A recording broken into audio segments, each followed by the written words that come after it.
Hello my loves, in today's video I'm going to be talking about Van Gogh and how he painted himself as a Japanese monk.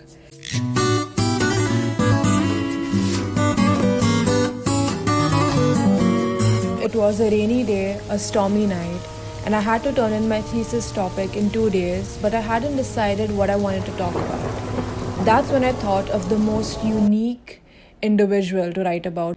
I thought of Van Gogh. Luckily, I found something really interesting about him, and I thought that I really did want to go down this rabbit hole to figure out what exactly made Van Gogh paint himself as a Japanese monk.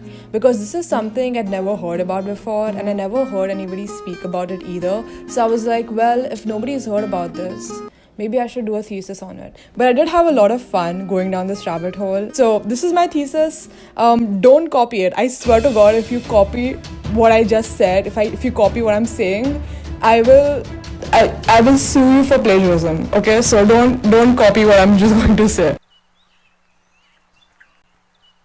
Before I start this video, I do want to mention that when I did research this, I was very sensitive towards Van Gogh as a human being because I feel like a lot of researchers and scholars, when they do look up research about him, it's from a very analytical perspective. So even though I did use a lot of analytical resources, I can link them in the description, I did also try to look at it from a more human eye. So the question I ask, and which I'm going to ask throughout this video until I reach my conclusion, is that did Van Gogh fetishize Japanese culture and Japanese people, or maybe look at it from an exotic point of view? Or did he actually see something in it that he resonated with in a more human way? Even though the way he did it might have been a little interesting, I don't think Van Gogh actually wanted to look down on it or degrade it in any way. I feel like the way he approached it was wrong, but throughout this essay I try to see a more human perspective towards it. Let's begin with Van Gogh's quest for his identity. Van Gogh's self-identity as a human being was always in question since the moment he was born. He was named after his dead brother, who was, I'm guessing, named Van Gogh. So his identity growing up was always in conflict with who he actually was, because he never had a real definition. I believe that a person's identity is arbitrary. Human beings go searching for it when it exists in a state of metamorphosis beyond themselves. And I think a lot of artists throughout generations have done the exact same thing to their art. Especially with Van Gogh, I think when he made his art, he was really trying to pinpoint what exactly it meant to be Van Gogh. A search that never really ended, that never had a conclusion. And I don't think he actually ever found answers. His whole life was a search for those answers. It is commonly known that throughout his life, Van Gogh had a lot of mental illnesses. According to an article by Pedro Mota that tries to make a possible diagnostic verification of Van Gogh's psychological state, for most of his life, Van Gogh was afflicted by some kind of neurological or psychiatric disorder, the nature of which remains controversial. Basically, a lot of modern research done on Van Gogh diagnosed him with psychological disorders like schizophrenia, depression, anxiety, panic attacks, the panic disorder, PTSD. Which is why the exact nature of his mental illness, which can be brought down to several different things, can't exactly be categorized into anything specific. He was not mentally stable, which is why throughout his life he had a lot of conflicts. He was never good with people, didn't have a lot of healthy relationships. He actually wanted to be a pastor growing up. He grew up in a Christian household. But what happened is that Van Gogh was unable to complete the theological degree required to be a priest at that time. So he basically retreated to a life of poverty, but he chose that life. He went to the poor and he lived with the poor as a missionary. But the church saw that as degrading. They had really high standards for who would be involved with the church and who would be considered a member of the church. It very well could be that being a Christian was one of the only things that Van Gogh could actually identify with. But after the church rejected him, it makes sense that he went down a mental spiral. He also wanted to be an artist, and he only conveyed that to his brother Theo, who actually encouraged him. However, his dad didn't really want him to be an artist. He really wanted Van Gogh to be a priest, which, like I said, didn't work out. So having a lot of rejection in society in general, Van Gogh lived as a reject of just general societal norms. because mental illness at that time was also not really taken into consideration. Nobody really knew about what it meant to be schizophrenic or anxious or depressed. But it does explain why, even through his mental illness, it was really hard for him to just fit into any society or identify with a community or a group of people, because everything he did was faced with rejection. Paris, France. France.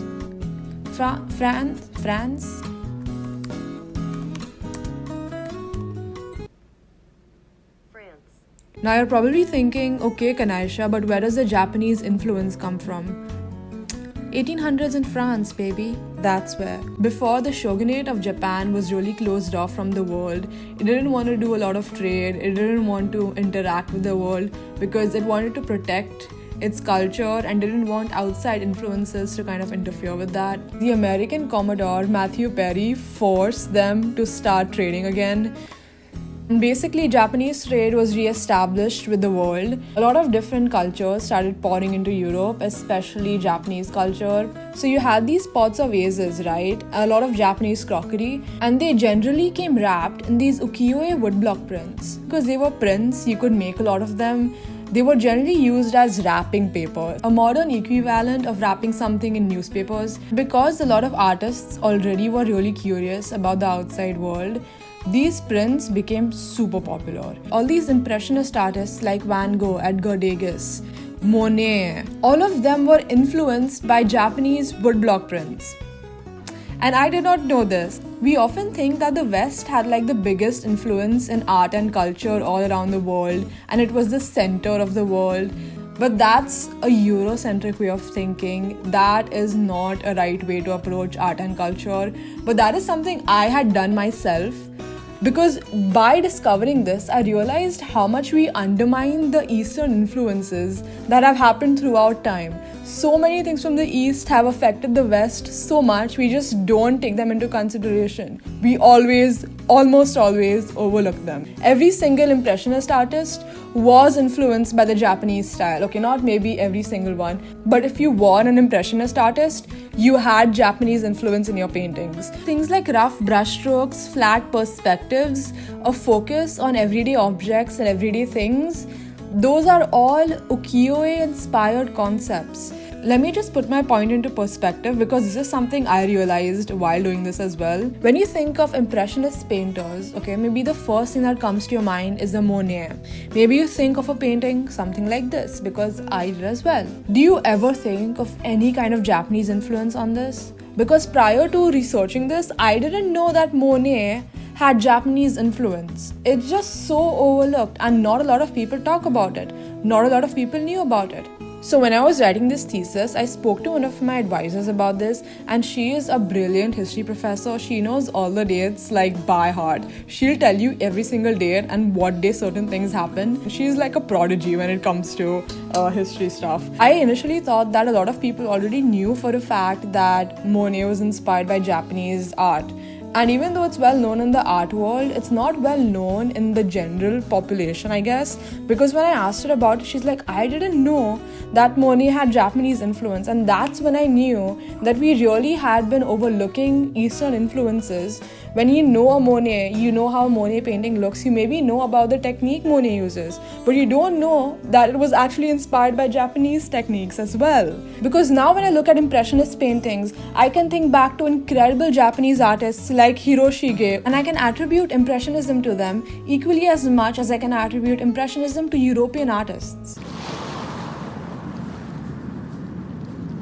A lot of European collectors did collect these objects from a more Eurocentric perspective. They were all seen as exotic things to collect, and not a lot of effort was given into actually understanding Japanese culture or any Eastern culture for that matter, especially things like vases or paintings. They were just seen as objects to collect and were seen as exotic. So I really do want to mention that Orientalism totally existed during this time. All of these objects, even by artists, were seen as collectibles or exotic things that existed in like this exotic place. And exotic is also, I just want to say, very racist. You'll also see a lot of American and European movies from the early 2000s refer to Eastern cultures as exotic, and that's honestly racism. That's honestly you trying to appropriate a certain culture without actually trying to understand what it means to be Japanese or Indian or wherever you are from the East. My initial question for Van Gogh therefore was, did he appropriate Japanese culture when he was painting himself as a Japanese monk? What a lot of people don't know either is that the Japanese influence was so substantial in Van Gogh's paintings that there's literal proof of it. He literally copied Japanese woodblock prints and tried to make like the exact same thing as I think Hiroshi. And like everything is the same. He literally tried to like get every single thing down and copy every single thing in an effort to understand Japanese painting and Japanese perspective, and he was so fascinated by it. He really wanted to kind of just wrap himself around Japanese culture, because a lot of artists during that time also had their rooms covered with Japanese prints, covered with Japanese woodblock prints. It's almost like the modern equivalent of us like having posters in our room and like covering our room with posters. That was those artists during that time, but with Japanese prints. But at the same time, we have to ask ourselves, where does this turn into fetishization or appropriation of Japanese culture? Where does this turn into something that's not pure? The thing with Van Gogh is that he had this habit of using other people to express his own emotions because he couldn't do it by himself. So he often used other people's pain or sadness to understand his own. This happened when he also moved to his village in Newnan, where he painted peasants and lived with peasants, and he used them as a way to understand the sorrows or pain of everyday normal life. So when he discovered these Japanese woodblock prints that portrayed a beautiful world and that portrayed a gentle sense of peace and happiness, he imagined this ideal dream fantasy world in Japan where everybody was happy, where all artists painted together. He really did crave a community of people who accepted him, and he found that acceptance in Japanese art. The French called this collection of Japanese art Japonisme, and Van Gogh was utterly, totally fascinated by it. And because he probably believed in the Christian idea of heaven, this place of bliss, happiness, where everything's right, everything's peaceful, he very likely saw Japan as that place. Rather than having these Japanese objects as collectibles, Van Gogh idealized them as something that did not exist. According to a study by Seiju, Van Gogh's ukiyo-e collection of Japanese paintings both represented a desire for signs of an imagined Japan, as a longed-for harmonious society, a lost world of authentic relations and pure existence. A lot of ukiyo-e art was also based in the Japanese culture and idea of wabi-sabi, or the beauty in death and peacefulness. Wabi comprises of a transcendental state of mind, whereas sabi comprises of finding beauty in death. Wabi-sabi is definitely a more broader concept, so if you want to read more about it, you should definitely look it up. But this is me trying to paraphrase it into a sentence. This beauty in death can be seen portrayed in ukiyo-e prints of flowers dying or fruits rotting or things dying. This concept of beauty in death clearly transferred over to Van Gogh, where he made a series of sunflowers where you can clearly see their life cycle. This is a very Japanese way of looking at the world, of things decaying and finding beauty in them. One of his sunflower paintings, which compared to this Japanese woodblock print, which let me say was definitely a part of his collection according to the Van Gogh Museum, there is a clear resemblance of the Japanese style of painting and also approaching perspective in a very 2D way. The way the flowers are positioned as a subject of the painting is also a very new approach to painting nature. One of the most interesting Van Gogh facts that I found out during this entire research thing is that we've all collectively missed The fact that Van Gogh literally painted Japanese woodblock prints in the background of so many of his self-portraits. Like, genuinely. Even the famous portrait where he's cut his ear off, like the bandaged ear, which apparently happened after a fight with one of his friends. Long story, but anyway. There is a Japanese woodblock painting in the background, which I found out was identified as geishas in a landscape, which is a woodblock print. So guys, he literally painted Japanese woodblock prints in the background of his portraits. When Van Gogh painted the bandaged ear self-portrait, he was going through a really rough time with his mental illness when he admitted himself into a mental hospital and was dealing with bouts of mania and panic attacks. This led me to question, why did Van Gogh use a Japanese woodblock painting in the background of his self-portrait that he clearly painted when he was in one of the lowest moments of his life? Why did he go back to Japanese woodblock prints unless it was a coping mechanism for him? Unless that is where he found his identity? My conclusion for this entire video is that Van Gogh identified with Japanese culture in such a way that he used it to be mentally stable.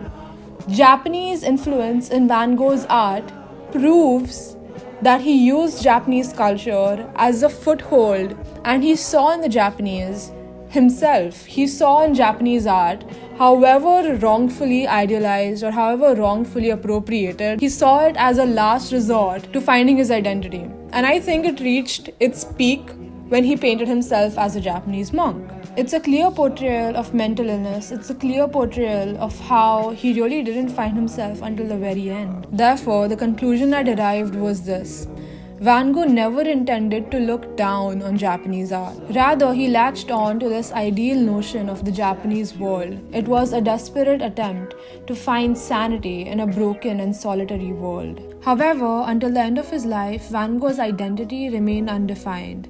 A myth from another culture, from another time. For Vincent van Gogh, Japan was forever a daydream, a fantasy which he never reached, or perhaps from which he never escaped.